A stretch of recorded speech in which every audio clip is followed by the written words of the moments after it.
सतेज चषक दिलबहार तालीम मंडळाचा थरारक विजय, उपांत्य फेरीत दमदार एंट्री।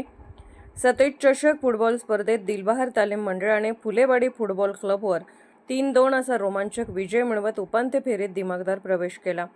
पाटाकडील तालीम मंडळ आयोजित व डी.वाय. पाटील ग्रुप पुरस्कृत ही स्पर्धा श्री छत्रपती शाहू स्टेडियमवर प्रेक्षकांच्या उत्स्फूर्त प्रतिसादात रंगतदार वातावरणात सुरू आहे। सामन्याच्या सुरुवातीपासूनच दिलबहार तालीम मंडळाने आक्रमक खेळाचे प्रदर्शन करत मैदानावर वर्चस्व गाजवले। 11व्या मिनिटाला थांगले यांच्या अचूक पासवर स्वयं साळुंखे याने जबरदस्त हेडिंग करत संघाला 1-0 अशी आघाडी मिळवून दिली। त्यानंतर 20व्या मिनिटाला प्रथम भोसले याने अप्रतिम मैदानी गोल करत आघाडी 2-0 अशी भक्कम केली।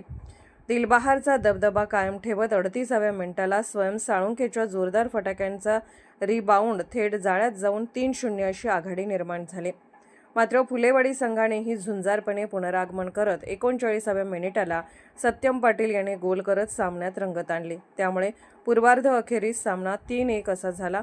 उत्तरार्धात फुलेवाडीने जोरदार आक्रमण सुरू ठेवत 80व्या मिनिटाला पुन्हा सत्यम पाटील याने गोल नोंदवून सामना 3-2 असा चुरशीचा बनवला। अखेरच्या क्षणापर्यंत दोन्ही संघांनी वेगवान आणि तडाखेबाज खेळ सादर केला। मात्र दिलबहार तालीम मंडळाने आपली आघाडी कायम राखत विजयावर शिक्कामोर्तब केले। दिलबहारकडून प्रथम भोसले, टेविन माणिक, पाटील आणि संकेत वेसनेकर यांनी उत्कृष्ट खेळ साकारला, तर फुलेवाडी संघाकडून मारुती कोळी, अक्षय पाटील, सिद्धार्थ पाटील, अक्षय मंडलिक आणि आयुष पाटील यांनी चांगला प्रयत्न केला, मात्र त्यांना यश मिळवता आले नाही। या सामन्याचा सामनावीर पुरस्कार स्वयं साळुंखे याला प्रदान करण्यात आला।